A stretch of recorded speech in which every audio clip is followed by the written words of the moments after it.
Ashamaa harka fuuni daawwattootaa fi dhaggeeffattoota Gadaa Miidiyaa Neetwoork oduu keenya guyyaa har'aa qabannee dhiyaannee jirra. Hangafoota oduutiin eegalla. Waraana irraa fi jalaan uummata meeshaa maleeyyii irratti labsuun murni bilisiginnaa aangoo dheereffachuu hin danda'u jechuun ABO'n ijoo dubbii baaseen ibse. Waraanni mootummaa bilisiginnaa kutaalee Oromiyaa hedduu keessatti ajjeechaa hammeessanii jiraachuun dhaga'ame.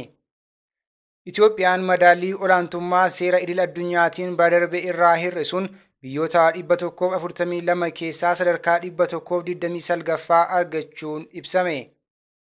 Profeesar Gabbisaa Ejjetaa badhaasa olaanaa saayintistootaaf Ameerikaatti kennamuu badhaafaman. Kunneen hangafoota oduu turanii amma bal'ina oduutti dabarraa. Oduu wajjin ana Maanu'eel Laggaati. Waraana irraa fi jalaan uummata meeshaa maleeyyii irratti labsuudhaan murni bilisiginnaa aangoo dheereffachuu hin danda'u jechuun adda bilisummaa Oromoo ijoo dubbii baaseen beeksise. Seenaa biyya lafaa keessatti kan argaa fi dhagahaa as geenyeen yakki namoomaa mootummoonni abbootii irree uummattoota ofii bulchan irratti raawwataa turan sabaan fo'anii qe'ee fi qabeenya irraa buqqisuun ajjeechaan jumlaa, hidhaan jumlaa, beelaa fi dhibee dabalatee balaa namtolcheen uummata hiraarsuun umurii isaanii gabaabsee kufaatii isaanii saffisiise malee aangoo siyaasaa isaan uummata daruun dheereffatan hin turre. Gochaan faashistummaa mootummaan bilisiginnaa Dr. Abiy Ahmadiin durfamu uummata keenya irratti raawwataa turee fi jirus yakka namoomaa mootummoonni abbootii irree uummattoota ofii bulchaa turan irratti raawwataa turan kufaatii isaanii saffisiisee bilisiginnaas eeggataa jirudha. Sirnootaa fi murnoota waldarabee impaayera Itoophiyaa geggeessaa turan jalatti uummanni keenya taakkuu osoo boqonnaa jireenyaa hin argatiin yakka namoomaa irratti raawwatamaa tureen dhiibamaa fi dhiitamaa as gaheera. Yakki namoomaa ulfaataan hiraarsii fi hiraarfamni uummata keenya irra gahe sirnoota darbaan caalaa bulchiisa mootummaa Abiy Ahmad jalatti heddummaate. Tibba kana ta'ee jedhamee lola irraa jalaan samii irraa fi lafarraan mootummaan bilisiginnaa giddugala Oromiyaa godinaalee salaalee onoota garaa garaatti uummata meeshaa maleeyyii irratti labseen lubbuun namoota hedduu baduu, qabeenyaan uummataa jumlaan barbadaa'uu, uummanni jumlaan hidhamuu, hedduun ammoo qe'ee fi qabeenya isaanirraa baqachuu adda bilisummaa Oromoo ABO'n mirkaneeffateera. Lolli ulfaataan ibiddi rasaasa irraa jalaan xiyyaaraa fi meeshaalee gurguddaan giddugala Oromiyaa godinaa salaalee onoota kanneen akka Darraa, Yaayyaa Gullallee, warra Jaarsoo, Dagam, Kuyyuu fi hidhabuu abooteetti mootummaa bilisiginnaan irraa jalaan uummata keenya irratti guyyoota 5 oliif deemamaa jira. Uummanni keenya xiqqaa fi guddaa, jaarsaa fi jaartii osoo hin jenne duuchaatti lafarraan meeshaalee gurguddaa kanneen akka falfaloo, moortara, BM, Zuur 23, marfii fi samii irraan xiyyaaraan mootummaa bilisiginnaan haleelamaa jira. Kanaan duras giddugala Oromiyaa godina Shawaa Lixaa onoota akka Cobii fi Meettaa Walqixxeetti, Shawaa Bahaa ona Fantaallee fi Lixaa Oromiyaa godina Wallagga Bahaa ona Nunnuu Qumbaatti haleellaan xiyyaaraa fakkaataan mootummaa bilisiginnaan uummata nagaa, uummata meeshaa maleeyyii irratti raawwatamuun lubbuu qulqullootaa fi beelladaas galaafachuun ni yaadatama. Addi bilisummaa Oromoo ABO'n yakka namoomaa deddeebi'ee uummata keenya irratti mootummaa bilisiginnaan raawwatamu balaaleffataa tureera. Ammas ajjeechaa jumlaa fi hiraarsa garmalee uummata keenya irratti raawwatu kamuu gad-jabeessee balaaleffata, duras dhaabbata.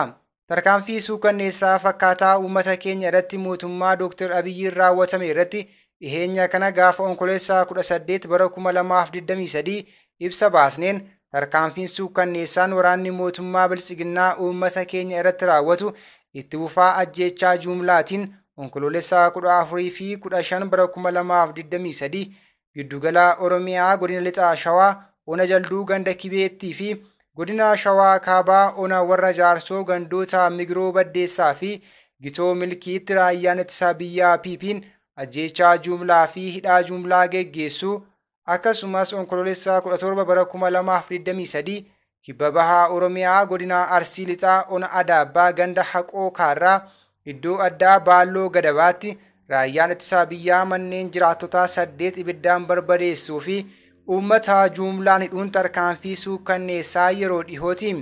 Mootummaan abbaa irree Dr. Abiy Ahmadiin durfamu gocha faashistummaa uummata meeshaa maleeyyii irratti raawwataa jiruun yakka namoomaa fi ajjeechaa jumlaa bulchiinsa isaanii jalatti ta'ee jedhanii irraa jalaan samii fi lafarraan meeshaalee gurguddaa fi xiyyaaraan uummata nagahaa irratti raawwataa jiraniif gaafatama jalaa hin ba'u. Xumura irratti lola irraa jalaan mootummaan Dr. Abiy Ahmad uummata keenya irratti labsuun lubbuu uummataa akka baalaatti harcaasaa jiruu fi qabeenya uummataa barbadeessaa jiruuf uummanni Oromoo bal'aan keessaa fi alaa, lammiileen Oromiyaa, sabaa fi sablammoonni uummattoonni biyya kanaa, hawaasni addunyaa fi dhaabbileen mirga dhala namaatiif falmitan cufti keessanuu gocha faashistummaa kana gadi jabeessanii akka balaaleffatanii fi dura dhaabbattan Addi Bilisummaa Oromoo ABO'n irra deebi'ee waamicha taasisa jechuun ijoo dubbii guyyaa kaleessaa gaafa onkololeessa 24 bara 2023 baaseen ABO'n beeksiseera. Waraanni mootummaa Biltsiginnaa kutaalee Oromiyaa hedduu keessatti ajjeechaa hammeessanii jiraachuun dhaga'ame. Maqaa nageenya kabachiisuutiin naannoo Oromiyaa keessaa bobbaafamanii kan jiran waraanni mootummaa Biltsiginnaa namoota nagaa jumlaan ajjeesaa, hidhaa fi gidirsaa jiraachuun ni beekama. Haaluma kanaan guyyaa kaleessaa gaafa onkololeessa 24 bara 2023 godina Salaalee aanaa Yaayyaa Gullallee ganda Warqee jedhamu keessatti waraanni mootummaa Biltsiginnaa namoota 4 ajjeesuun ibsame. Namoota ajjeefaman arfan kana keessatti daa'imni waggaa 4 akka argamtu maddeen keenya kun himaniiru. Namoonni waraana sirnichaan ajjeefaman kunneenis Masfiinee Alamuu, Dayyuu Bookii, Darajjee Kooruu, Mucaa Masfiinee Alamuu kan umurii waggaa 5 gadiiti. Oduudhuma wal fakkaatuun guyyaa dheengaddaa gaafa onkololeessa 23 bara 2023 jiraataa godina Harargee lixaa aanaa Odaa Bultuum Araddaa Burqaa Odaa kan ta'e dargaggeessi maqaan isaa Caalaa jedhamu milishaa sirna Biltsiginnaa sanyiin isaa Amaara ta'e kan maqaan isaa Zabbanee Rattaa jedhamuun ajjeefame bishaan guddaa baddeessaa jirutti gatamuu namoonni ijaan argan Gadaa Miidiyaa Neetworkitti himaniiru. Gaafa onkololeessa 21 bara 2023 ammoo godina Wallagga Bahaa aanaa Haroo Limmuutti waraanni Biltsiginnaa gara laafina tokko malee abbootii maatii 2 haala suukkanneessaan ajjeesanii jiru. Namoonni ajjeefaman kunneenis obbo Jamaal Adamee abbaa ilmaan 2 fi Abdallaa Bulee abbaa ilmaan 5 kan ta'anidha. Itoophiyaan madaallii olaantummaa seeraa idil-addunyaatiin sadarkaa ishee kan badarbee irraa hir'isuun biyyoota addunyaa 142 keessaa sadarkaa 129ffaa argachuun ibsame. Madaallii olaantummaa seeraa piroojeektii haqaa addunyaa bara 2023 har'a onkololeessa 25 bara 2023 ba'e akka mul'isutti qabxiin madaallii olaantummaa seeraa Itoophiyaa waliigalaa indeeksii bara kanaatiin 3.8 gadi bu'uu ibseera. Itoophiyaan qabxii madaallii kan bara darbee irraa sadarkaa 6 gadi bu'uun biyyoota addunyaa 142 keessaa sadarkaa 129ffaa irratti argamti. Itoophiyaan biyyoota Afrikaa Saharaa gadii argaman 34 keessaa sadarkaa 30ffaa irra jirti. Biyyoota naannoo kanaa keessaa ga'umsa olaanaa kan agarsiifte Ruwaandaa yoo taatu akka addunyaatti biyyoota 142 keessaa sadarkaa 41ffaa irra jirti. Isheetti aanu ammoo Naamiibiyaa fi Mooriishees sadarkaa ga'umsaa olaanaa agarsiisaniiru. Waggaa darbe keessa biyyoota Afrikaa Saharaa gadii argaman 34 keessaa 20 sadarkaan isaanii gadi bu'eera. Biyyoota 20 sana keessaa 10 ammoo waggaa isa duraa keessa gadi bu'aniiru. Afgaanistaan, Burkiinaa Faasoo, Riippaabilika Dimokiraatawaa Koongoo, Gaambiyaa, Giinii, Laayibeeriyaa, Madagaskar, Malaawii, Maalii, Moozaambiik, Niijer, Ruwaandaa, Siraaliyoon, Sudaan, Toogoo, Yugaandaa dabalatee biyyoota galii gadaanaa qaban 17 keessaa Itoophiyaan sadarkaa 15ffaa irra teesse. Biyyoota bara kanaaf qorataman keessaa Itoophiyaa dabalatee kanneen dhibbeentaa 59 ta'anitti olaantummaa seeraa kabajuun akka gadi bu'e agarsiisa. Kufaatii madaallii olaantummaa seeraa Itoophiyaa fi biyyoota kanneen biroof sababoonni eeraman keessaa isaan ijoon abbaa irrummaa mootummaa dabalaa jiru, dhiibbaa miidiyaalee irratti godhamuu fi olaantummaa seeraa yeroo dheeraadhaaf balaaleffamuuti. Bara kana biyyoota harka 3 keessaa 2 keessatti kabajni mirgoota bu'uuraa gadi bu'eera. Hundeessaa fi pirezidaantiin piroojeektii haqaa addunyaa Wiiliyaam Neekom dhimma kana ilaalchisee yaada kennaniin addunyaan kufaatii olaantummaa seeraa mirga namoomaa daangessuu fi sirna haqaa fedhii namootaa guutuu dadhabuun guutamaa jira jedhan. Namoonni addunyaa kana jiran gatii kana kaffalaa jiru. Sadarkaa addunyaatti Deenmaark madaallii olaantummaa seeraa bara 2023 kan dursitu yoo ta'u, Noorweey, Fiinlaand, Swiidinii fi Jarman wal duraa duubaan sadarkaa itti aanu qabataniiru. Biyyoonni madaallii gadi aanaa galmeessan ammoo Veenzuweelaa, Kaamboodiyaa, Afgaanistaan, Haayitii fi Koongoo ta'uun ibsameera.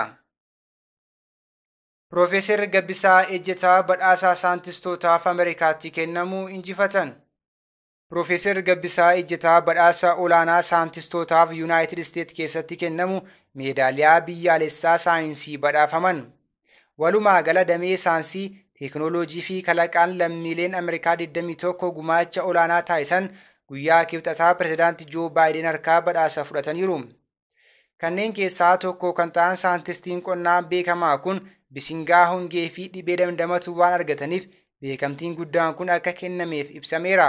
Piroofeesar Gabbisaan dhaloonni isaanii Itoophiyaa yoo ta'u, badhaasa Ameerikaatti kabaja olaanaa qabu kana argachuun alattis kanaan dura badhaasota gurguddaa biroo argataniiru. Gorsaan duraanii pirezidaantii Baaraak Obaamaa kun badhaasa argataniif yuunivarsiitiin isaanii yuunivarsiitiin Paarduu ergaa baga gammaddanii dabarseera. Pirezidaantii yuunivarsiitichaa Moongi Chaang Piroofeesar Gabbisaatiin moodeela cichoominaa jechuun ibsan. Imbaasiin Itoophiyaa Ameerikaa jirus ergaa baga gammaddanii dabarse. Pirezidaantii Yuunaayitid Isteet Joo Baayiden qorattoonni kunneen ija keenyaatii eegalee haga hawaa guutuutti hubannoo keenya bal'isaniiru jechuun jajan galateeffatanis. Waajjirri isaanii badhaasni kun gumaacha dorgomaa hin qabne beekumsa, saayinsii fi fooyya'insa dinagdee naannoo fi hawaasummaa biyya keenyaaf taasisaniif kennamee jedhan. Egaan kabajamtoota daawwattootaa fi dhaggeeffattoota Gadaa Miidiyaa Neetwoork oduu fi odeeffannoo dabalatee qophiilee Gadaa Miidiyaa Neetwoork kanneen biroo karaa toora YouTube chaanaalii Gadaa Miidiyaa Neetwoork Subscribe, like gochuun hordofuu hin dagatinaa jecha oduun guyyaa har'aaf qabadhee dhiyaadhe kana fakkaata ture. Ana wajjin sa'aatii oduutti walitti deebina. Hangasittuu qophiilee Gadaa Miidiyaa Neetwoork kanneen biroo wajjin turtii gaarii.